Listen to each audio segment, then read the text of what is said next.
Hello and welcome back to NoBS. Today we return to talking about one of the worst states to live in the United States. I'm of course talking about California. That's right, California has been going really downhill, especially in 2020. They've been hit hardest by all these dramatics, all these bad things, like all the biggest, baddest memes of this year have hit California the worst. We started off with a lot of wildfires, which started off happening in Australia. That was a big story at the beginning of 2020. And then it happened in California too, multiple times actually. There were wildfires at the beginning of this year, and now it's happening at the end of this year. I heard there was some kind of crazy fire in Orange County, but that's not exactly what we're talking about today. Today we're talking more about these restrictions and all the lockdowns they've been having there, and specifically, basically California is canceling everything. As the title of this video suggests, the cities there and a lot of the state, almost all the state is having very strict rules. You can't do anything in California.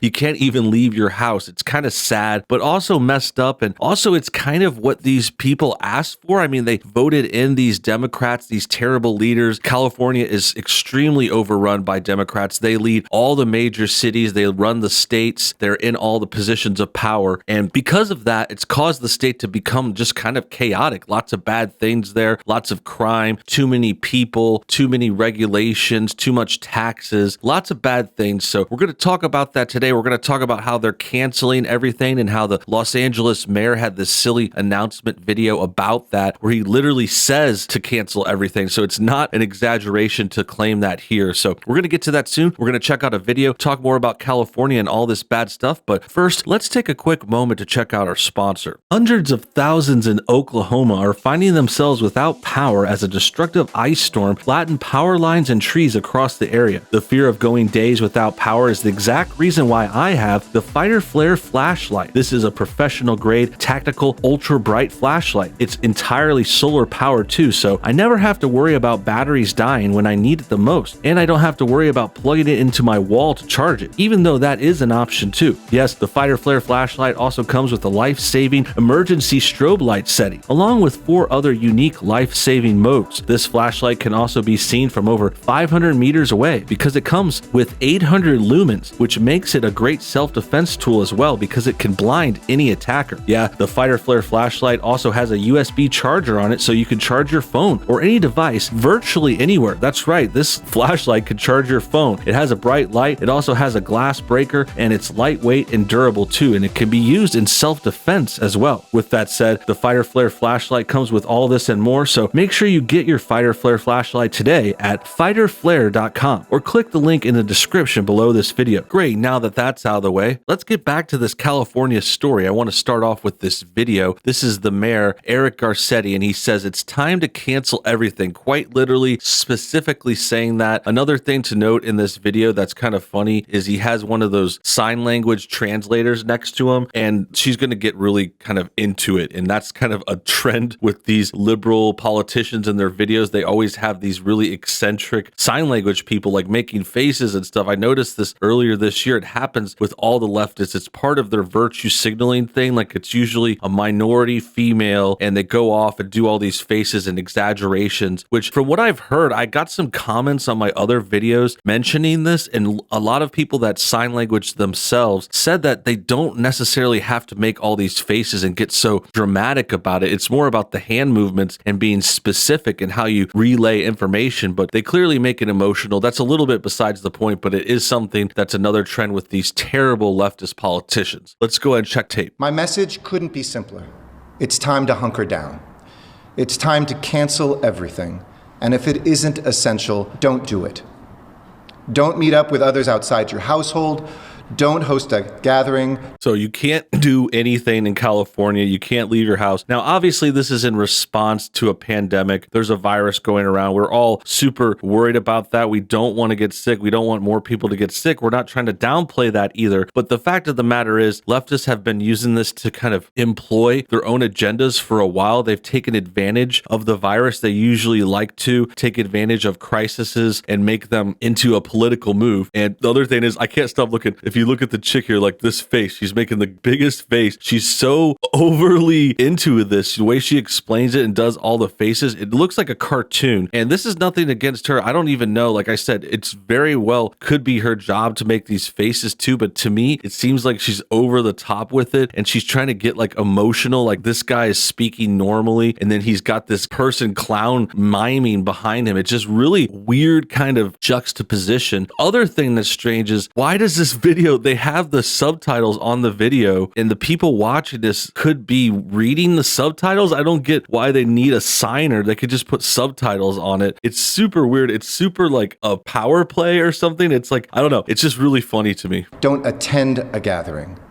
And following our targeted safer at home order, if you're able to stay home, stay home. He's like saying it with a smile. Like at the end, he's smiling. He's happy to have this control. This chick is really happy to be on stage for this too. She's getting a chance to show her skills. I guess she's not bad. I'm not saying anything wrong with her, but she's definitely over the top like a lot of these other kinds of signers that go along with these liberal politicians. It's a trend, and it's a trend of the Democrats just seizing power. They see the opportunity to get more power, so they're telling people to stop doing things. Don't leave your house. Don't go anywhere. Don't celebrate Thanksgiving. Don't go to Christmas. I'm sure they're going to cancel Christmas. I mean, they're basically doing it right here. This is a cancellation of everything that's going to happen in the foreseeable future. Christmas is just a few weeks away. So essentially, they're canceling that. They're canceling holidays. You can't gather. And I think the other part to this too is there's a lot to say here about them trying to break down your will, trying to ruin your spirit, trying to get rid of holidays. Don't let you see people. Don't let you go out and get cheerful and jolly. They don't want you to be happy and with your family and discussing things and talking about politics maybe and talking about why this person did something wrong, why the Democrats are failing. They don't want that conversation. That's why they squash it. That's why they get you separated. They don't want you to get married either. That's another trend on the left. They don't want families forming. They don't want strong bonds between couples and them raising their own kids. No, they encourage you to be a single mother and have your kids be raised by a babysitter while you go work full time. And that's just another like soul crushing part of their platform. And that's what we're seeing kind of come out in this whole thing with the cancel everything. It's just kind of ridiculous too, because that's something you would say as a meme. It's time to cancel everything, but they are quite literally saying that. And they think they can do it with a smile. They think they have this authority to tell everyone what they can do every step of the way. And I don't think they really do. I don't think that's what the government was meant to be for. It was meant to facilitate people and help us in bigger endeavors like building streets, organizing cities, doing the kind of infrastructure things, but they weren't meant to say, hey, this is what you could do on Christmas. This is who you could see on the weekend. Every little minute detail in your life. It's just totally crazy, but it's the kind of world we're living in, especially if you're in California. Thank God I'm not in that state, by the way. Anyone voluntarily living in California these days is definitely a joke. Here it says, all persons living within the city of Los Angeles are hereby ordered to remain in their homes. This is the LA mayor ordering residents to stay at home with some exceptions or face fines and jail time. So they will fine you or jail you if you don't listen to this, if you leave your house, if you do the most basic human right of freedom to move around. They banned walking. There was another issue where they banned walking in another announcement. It's just crazy that it's going this far. This is a story about the California governor, the whole state. Originally, we're just talking about Los Angeles, but there's stuff happening throughout California too. It says, California will impose its strongest virus measures since the spring. Millions of people across Southern and Central California are likely to see outdoor dining shuttered, playgrounds roped off, and hair salons closed within days. So it's kind of like end of days style stuff. It's like, oh my God, you can't even go out. You can't even eat outside. You can't walk around. You can't get your hair done. These people are trying to walk around in LA. It's like a different world. It's like we're in a sort of almost like a post-apocalyptic end of days kind of story. California, the first state to impose far-reaching lockdowns because of the virus, announced on Thursday its strictest new measures since the earliest days of the pandemic in an effort to keep surge in cases from overwhelming hospitals. Governor Gavin Newsom said the new round of regional stay-at-home orders would take effect as intensive care beds filled up. Millions of people across Southern and Central California are likely to see outdoor dining shuttered, playgrounds roped off, and hair salons closed within days if the available intensive care capacity in their area dips below a 15% threshold. The new restrictions will last for at least 3 weeks, strictly limit store capacity, and allow allow restaurants to serve only takeout or delivery. The governor also said people should temporarily call off all non-essential travel. So if it's lasting 3 weeks, we're talking about getting into Christmas. Christmas is in play. Christmas is getting canceled in California in the most of it. This is the governor now saying most of the state is getting shut down. I'm sure it's going county by county, region by region, but a good majority of the people and the stuff going on in California, it's happening in the big cities. It's happening in San Diego, Los Angeles, San Francisco, and Sacramento. I mean, there's a few other things in between there. There's big tech that's in Silicon Valley, which is pretty close to San Francisco. There's a few other regions, but these are all packed places. These are the ones that are going to get locked down almost certainly. And it's a bad sign for California. It's a bad sign for our country and what's going on today in the world with this stuff, with this virus, with this propaganda stuff, with the liberals ruining the places they run. I mean, it's hard to say, I don't want to blame them for a virus that came from another country, our adversary, but they're certainly handling it poorly. And you could see this happening in other states too. Another bad one is New York. Governor Cuomo in that state caused many people to die directly because of his bad actions. And then he went and wrote a book about it, acting like he was some kind of hero. It's absolutely insane. Gavin Newsom is just as hypocritical in California. He issues these lockdown notices. And the thing worth noting before we wrap it up is he goes out and eats dinner with his friends on his own. He's in a closed quarters. He doesn't have masks on. The same day he's announcing the closing restaurants and outdoor dining, he's going and having indoor dinner parties with all his friends. So these guys really don't practice what they preach. And a lot of this stuff will fall on deaf ears because it's like, why would you listen to these hypocrites? That about wraps things up. Hope you guys enjoyed today's video. Make sure you comment your thoughts on everything below. Subscribe if you're new, hit the bell for notifications, and also try and join our Patreon if you want to support this channel monetarily. If you guys don't have the money, I understand, but we could really use your help. Visit patreon.com/nobullshit. See you next time.